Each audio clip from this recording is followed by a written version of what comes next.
Welcome to the HRIS Careers Podcast with your host, Troy Wallace, a podcast for human resources information systems professionals to help you elevate your HRIS career. We always say no one gets into HRIS on purpose, but it sure is interesting to find out how they did. We interview your HRIS peers to find out how they got tricked into the industry and what lessons and tools they use to progress their careers along the way. We discuss industry trends, AI, and even talk candidly about all the most popular HRIS platforms. Just think of it as the closest bar just outside the entrance of your favorite HR technology conference. Now you get it. Welcome in. Welcome to the HRIS Careers Podcast. This is Troy Wallace recording live as usual from the beautiful studios in Omaha, Nebraska. Today we're going to do a solo-sode. We're going to talk about a current event. Normally we keep things very evergreen on these episodes, and I do think there's going to be some evergreen lessons to be learned from this.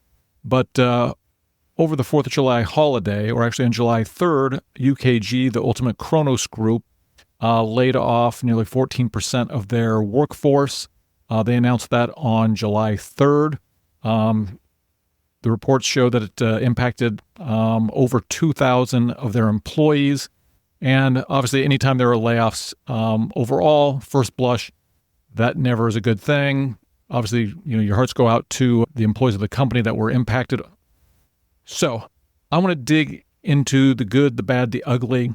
What does this mean for the greater HRIS community and those with a skill set in UKG? One thing I will want to say, if you are one of these impacted people and you have the skill set, certainly go over to HRISCareers.com, and we have job listings there.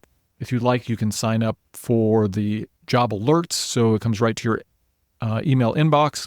Then also, you can create a profile there, and we have recruiters and people looking for talent that search those as well. So hopefully that will help some of you.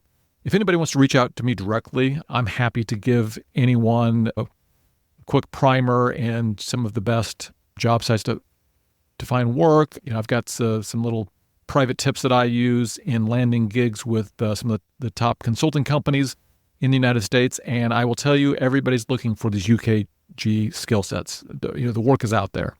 If you need advice on temporarily consulting and how to set up, your company so you can operate as an independent contractor, certainly willing to help with that as well. You can reach me at Troy, Troy.Wallace. So it's Troy.Wallace at HRISCareers.com. And certainly willing to help anywhere I can for those people that are impacted, or really, honestly, anybody who might be impacted in a layoff. Most of us know that Ultimate merged with Kronos back in 2020 to become a very substantial player in the HCM software market. So you had very complementary software skill sets, with Kronos being very strong in time and labor, and then marrying that with Ultimate, that was always very strong with their payroll engine and also on the HCM side of the software scenario. There is strong demand for that consulting skill set. If you know Ultimate or Kronos, I would say it leans a little bit more to the Kronos and timekeeping side. You've got a very good skill set in the market. But I've been through a couple of mergers and acquisitions myself as an employee, then also on the consulting side. So I want to talk about, again, the good, the bad, and the ugly of this. And, overall, what does it mean? I normally want these episodes to be about someone else, but I'm going to do this solo today since it's more of a current event. So if you're on YouTube or you want to go over to YouTube, I will have a little more information over there and some screenshots and some of the articles that I pulled information from. So certainly go over there, and while you're over there, you might as well subscribe. So let's start number one with the timing. So there was a lot of noise, especially in like the Reddit communities of, how could you do that over a holiday? Most of you don't know, I'm what I'll call a recovering day trader. So I used to spend a lot of time looking at public markets, what are stocks doing? And I learned in that time that companies like to, I'll say, bury the news. For instance, for a publicly traded stock, if they thought they were going to have some bad earnings, they may pre-warn the markets by releasing it late on a Friday when they think nobody's paying attention. So I don't know that that was the case with the UKG layoff announcement, but to release this out on July 3rd, right before the holiday. But sometimes doing it over a holiday, gives everybody 3 or 4 days to think about it, and maybe you don't get as much of a backlash. We're going to pull from a couple of different articles. So I wanted to go to a kind of hometown newspaper. So you had Kronos that's grown up around the Boston area. So I went and looked for a Boston Herald article.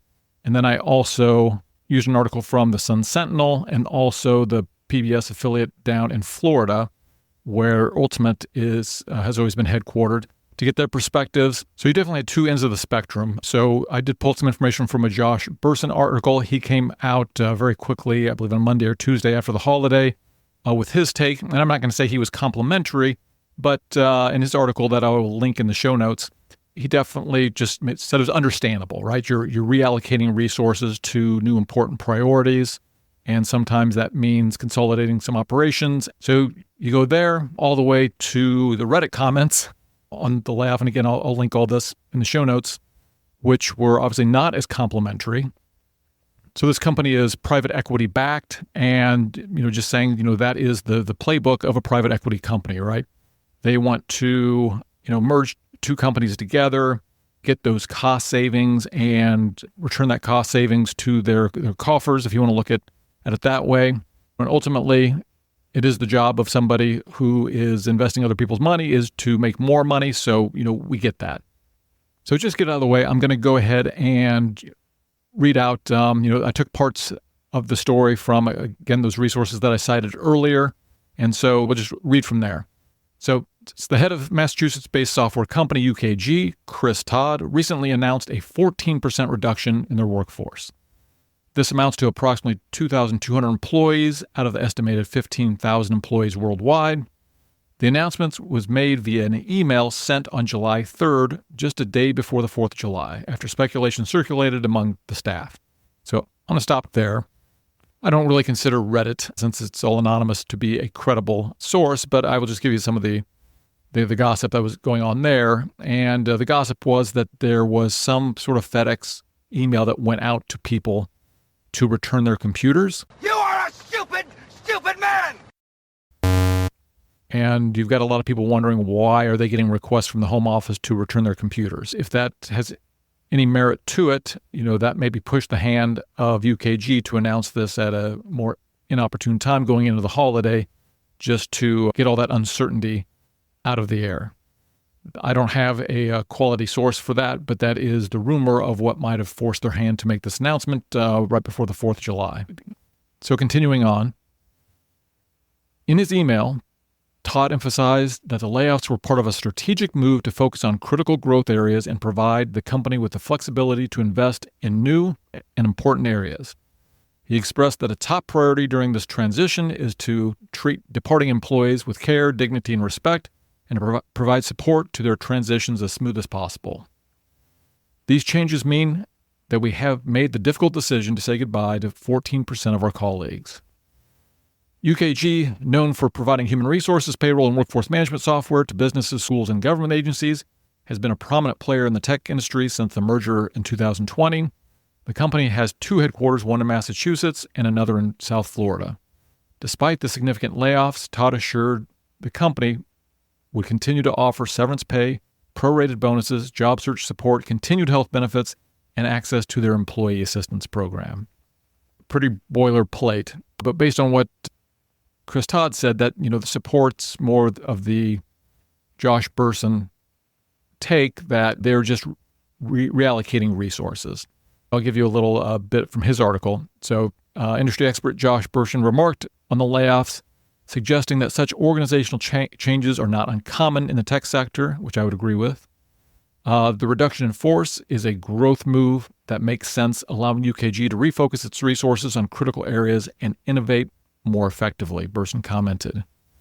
The layoffs at the UKG follow a broader trend seen in other tech giants like Amazon, Apple, Google, and Microsoft, all which have made similar workforce reductions recently. I will link all this in the show notes into Josh Bersin's take. He was talking about making UKG more of a brand, right? They've been out there for 4 years at this point. I took notice that they're on the jersey of the Miami Heat. But one of the points that I believe he made is, if you were to go to Europe, not a lot of people would recognize that brand name. So they need to allocate a lot of money into advertising. We talked about this merger happened in 2020, and I've been involved in mergers. I was involved in Allied Waste being bought by Republic, and that was in the waste services industry.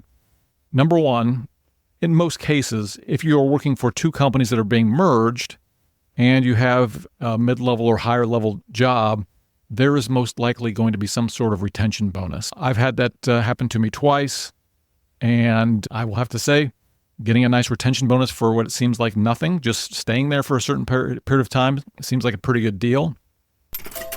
And then in the case of the Allied Waste Republic, there was incentives. There was a pool of money that based on cost savings that were realized over 2 or 3 years, everybody that worked there got paid out of this bonus pool.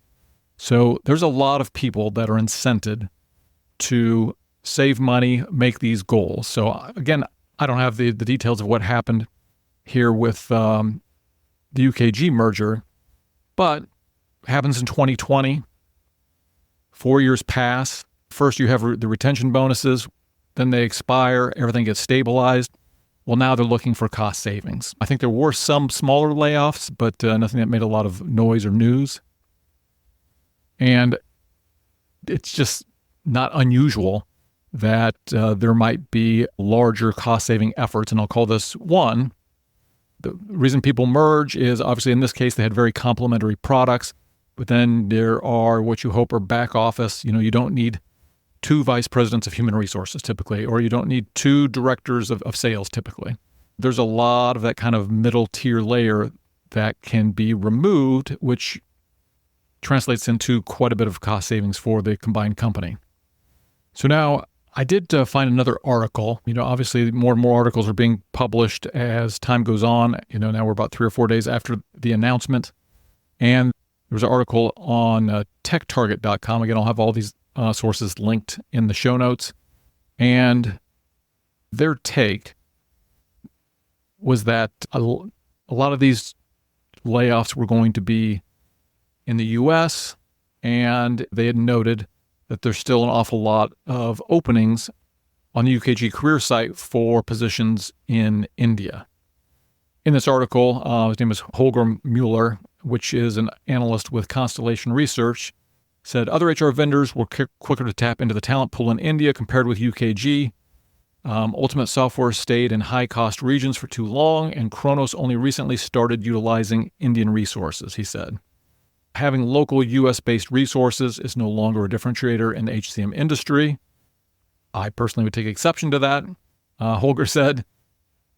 And customers were not willing to pay the premium for U.S.-based support. I'm going to editorialize a little bit.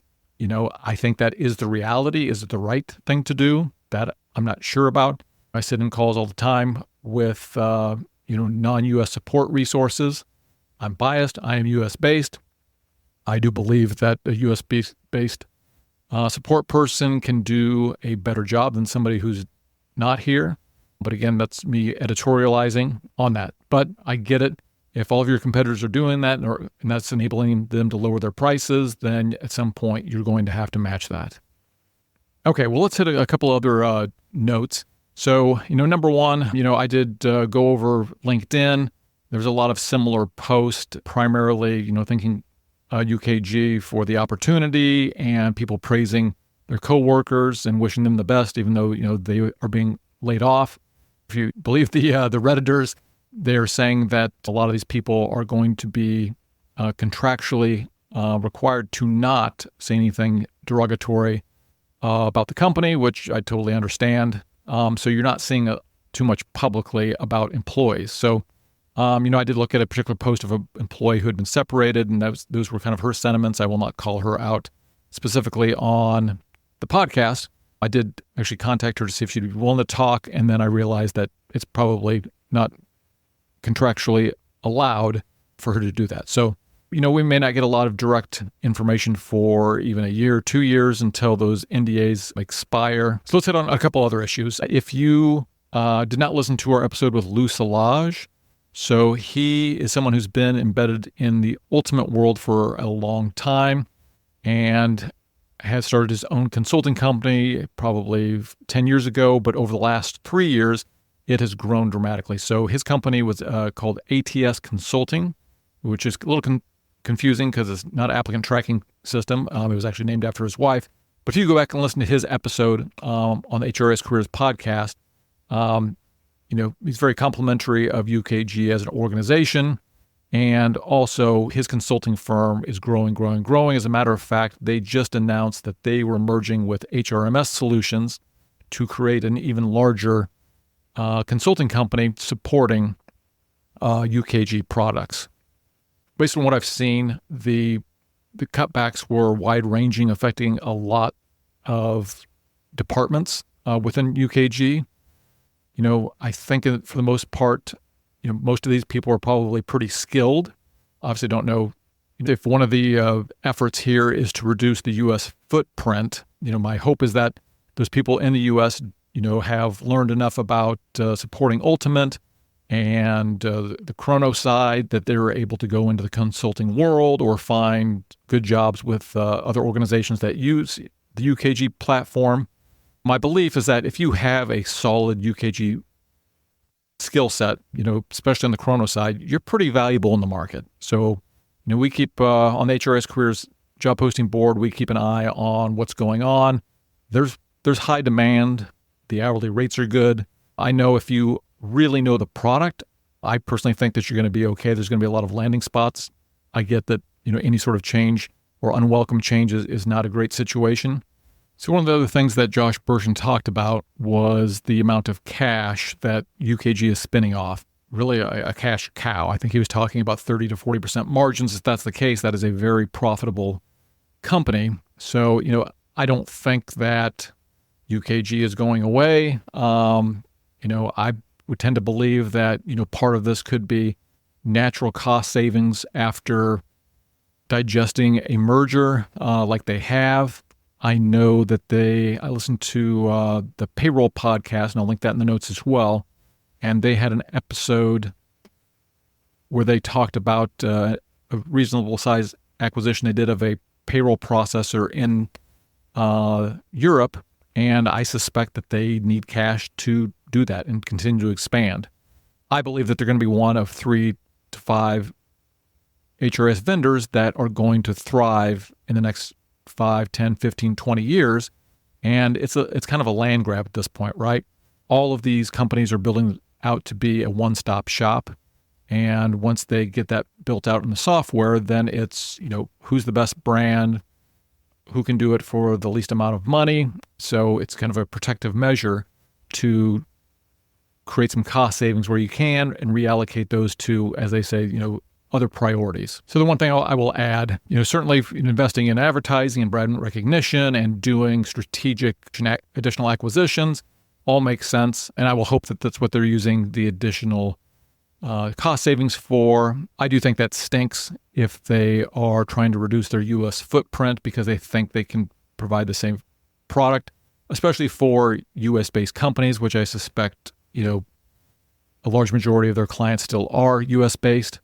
With offshore resources, I'm waiting for a backlash at some point to happen. I don't think it's happened at this point. I think a lot of big companies are still offshoring as much as they possibly can until there is that backlash. And if that's where everybody's going, I get it. Maybe somebody will differentiate themselves at some point by wanting to have what I consider better customer services and support that are U.S.-based. So I'll just read this more in-depth analysis. The layoffs have sparked significant backlash on social media, with some employees expressing their frustration and disappointment over how the situation was handled. I will note that it seems like if they are doing that, they're deleting it quite quickly. Said an anonymous employee on Reddit shared their experience, highlighting the lack of communication and the suddenness of the layoffs, which left many feeling blindsided. This isn't the first time UKG has reduced its workforce. In March of the previous year, the company cut around 260 jobs. Despite these challenges, the tech industry in regions like South Florida remain robust. Bob Swindell, CEO of the Greater Florida Fort Lauderdale Alliance, expressed confidence that displaced employees would find new opportunities in the growing tech market of South Florida. And so again, just to go over kind of a life cycle of a merger like this, what I would see is you have the merger. They are going to do retention bonuses for those people that they consider most important to the company, usually reaches down at least into the mid-level, even sometimes to a lower level if they want to keep all the support people in place as well. Act 2 is, once they feel like they have things stabilized, whether that's 3 months, 6 months. In this case, this happened in 2020. They are going to go and look for cost savings. That's part of the reason that they do these mergers. I did read that, they had hoped that they would be able to reduce by attrition. And maybe this may be a testament to UKG being a good company. The attrition didn't happen as quickly as they thought. So that may have pushed their hand to try and find these cost savings and reduce redundancy. And then again, we've talked about them potentially trying to reduce their U.S. footprint for a lower cost offshore model. Act 3, obviously, they're, at least for this merger, is they need to go battle Workday and Oracle and SuccessFactors. And, there's a whole host of global companies that are trying to serve the global market. There's Deal. There are several others, and they need to go get market share. They need to get their brand recognized. They may need to go out and do acquisitions, and they need the capital to do that. Again, always a tough thing for the people involved, but I would say, especially with a private equity-backed company, this is going to be the playbook. So in closing, change is obviously never easy, especially when it involves workforce reductions. Our thoughts are with all those that are affected at UKG. Certainly, if we have any more updates, we will get it out on our blog or in another podcast or YouTube video. And as always, I thank you for listening to the HRIS Careers podcast. Here we go.